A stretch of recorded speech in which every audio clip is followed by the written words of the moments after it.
저는 죽으러 가는 중입니다. 몇 년 전 1,500만 원 가량의 빚을 갚았는데 도로 3천만 원 빚이 생기고 직장도 없고 대학교도 잘리고 사는 게 참 이상해서 죽을 생각을 했던 적이 있어요. 저는 그때 당시 단칸방에서 강아지 없이 혼자 살았기 때문에 죽어야겠다 마음먹는 순간 다 쉽더라고요. 일단 집을 다 치웠어요. 컴퓨터 포맷까지 하고 쓰레기 봉투를 사서 내가 죽었을 때 남은 절대 안 봤으면 좋겠다 싶은 건 다 담아서 버렸습니다. 이제 죽으려고 보니까 이런 반지하 단칸방에서 시체로 발견되기가 너무 싫은 거예요. 누가 내 시체를 수습한다고 보는 것도 싫고 그래서 아무도 내 시체를 찾지 못하게 산에서 투신을 하자 생각했습니다. 저는 그때 가족들이랑 다 연락을 끊고 살아서 죽게 되면 오랜 시간 찾아줄 사람이 없었어요. 친구들이 있긴 하지만 제가 연락을 지속적으로 유지하는 사람이 아니라서 연락이 끊겨도 그러려니 하는 친구들이었고 그래서 아예 못 찾아버리게 죽자 생각해버렸습니다. 그때 당시 전 재산이 3만 원이었어요. 그 돈으로 당일 터미널에서 가장 늦은 시간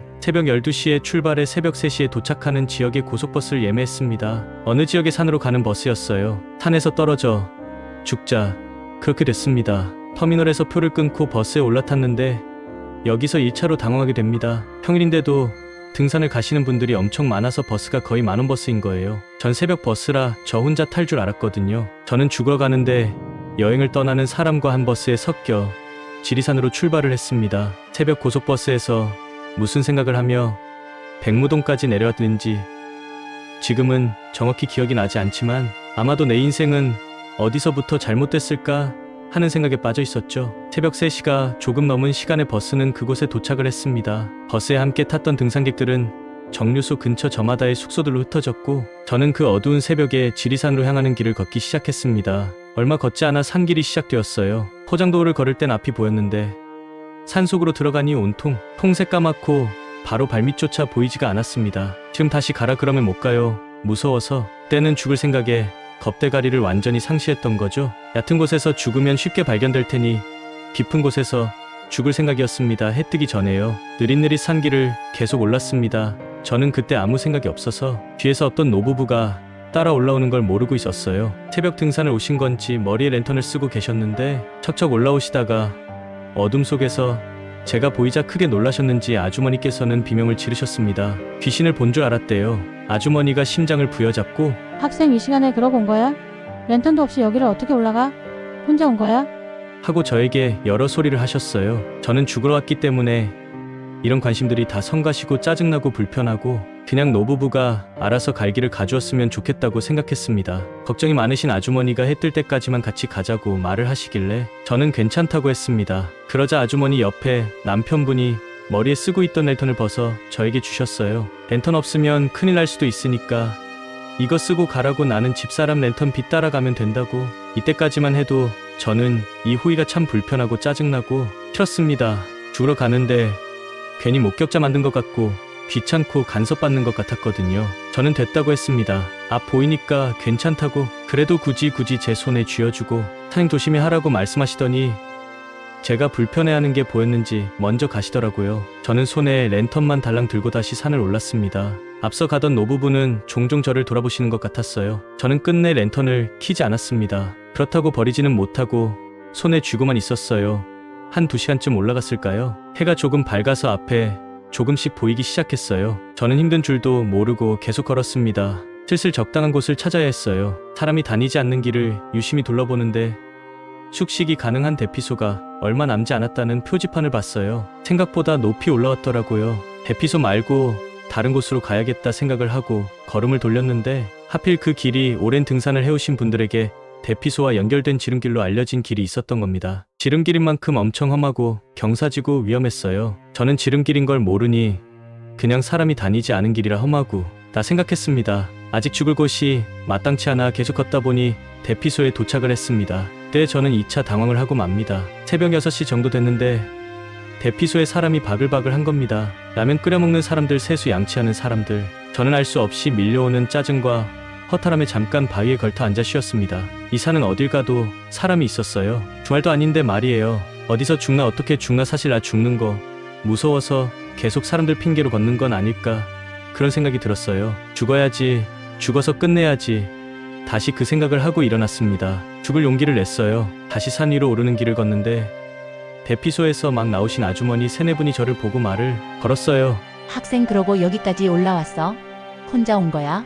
저는 죽으러 왔기 때문에 그냥 반팔티에 검은 바지에 운동화가 다였어요. 등산 가방도 없고 스틱도 없고 양말조차 발목 양말에 물통 하나 들고 있지 않았거든요. 제 몰골이 누가 봐도 등산하는 몰골은 아니었는지 아주머니들이 어떻게 그러고 여기까지 왔느냐고 젊어서 좋다고 막 그러셨어요. 저는 또 귀찮고 짜증나고 싫었습니다. 때 아주머니 한 분이 가방을 여시더니 포장도 뜯지 않은 등산 양말 새 것과 500ml 물을 저에게 주셨어요. 양말 그런 거 신고 올라가면 발톱 다 빠진다고 발 다 상한다고 물도 여기는 약수터가 없으니까 이거 마시라고 저는 또 괜찮다고 했습니다. 그런데 랜턴을 쥐고 있는 손에 억지로 양말과 물통을 쥐어주시는 겁니다. 저는 분명 빈손으로 올라왔는데 벌써 양손에는 랜턴과 양말 그리고 물이 생겨버렸습니다. 또 다른 아주머니께서는 초코바와 마가레트 과자까지 주셨어요. 우리 딸내미는 등산 가자고 백날을 말해도 따라오지 않는데 혼자 등산도 오고 기특하다.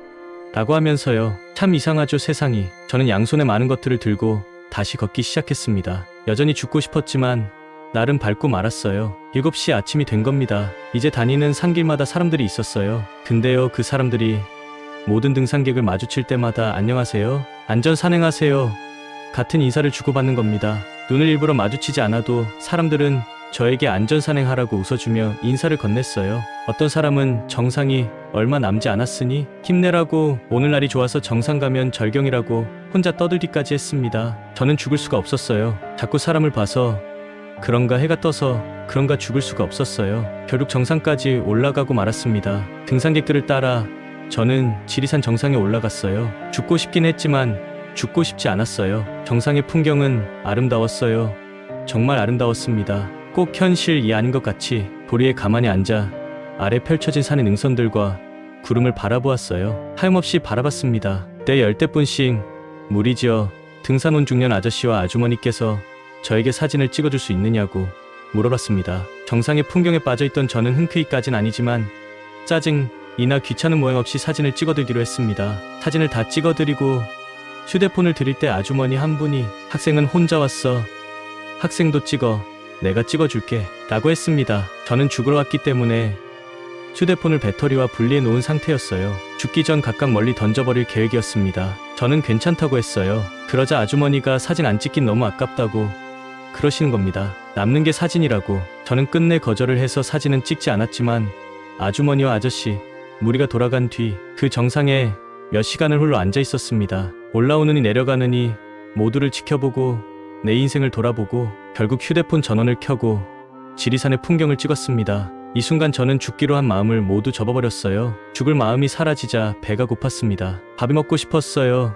정상에는 아침 8시에 도착했는데 내려가려고 보니 오후 2시였습니다. 그 긴 시간 동안 저는 저 풍경을 바라보며 죽을 용기를 죽였어요. 저는 산에서 내려가기로 했습니다. 타서 내려가기로 했어요. 아주머니가 주신 등산 양말을 신었습니다. 그런데 저는 전 재산을 털고 죽기 위해 이곳에 온지라 집에 돌아갈 돈이 없었어요. 산에서 내려와 터미널로 향하는 버스 정류소에서 저는 아무 생각이 없어져 버렸습니다. 돈이 없어서 집으로 돌아갈 수 없다니 그냥 죽을 걸 하는 생각이 울컥 났던 것 같기도 해요. 1시간을 앉아 있었을까요? 버스 정류소 뒤 주차장에 있던 아저씨가 저에게 말을 걸었습니다. 어디까지 가냐고 태워줄 테니 타라고. 저는 평소 아저씨들과 말 섞기를 그다지 좋아하지 않아 원래 같으면 무시했겠지만 집에 너무너무 가고 싶었어요. 저는 서울에 가야 하는데 돈이 부족하다라고 솔직하게 털어놓았습니다. 아저씨는 대전 사람이었어요. 저를 차에 태워 터미널까지 가서 서울행 버스 티켓까지 직접 끊어주셨습니다. 이상한 하루였어요.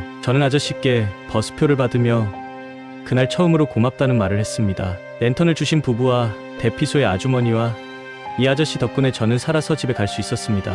여전히 세상은 이상하고 저는 요즘도 가끔씩 왜 세상이 나에게만 야박하고 나를 못 살게 굴어 안달인지 화가 나는 경우가 있습니다. 그런데 죽을 용기는 나지 않습니다. 죽다 살아났기 때문인지는 몰라도 힘이 되는 이야기인지는 모르겠지만 산에 올라야 했던 저와 같은 충동을 느끼시는 분들의 조금이나마 긍정적 생각할 수 있는 기회가 되었으면 좋겠습니다.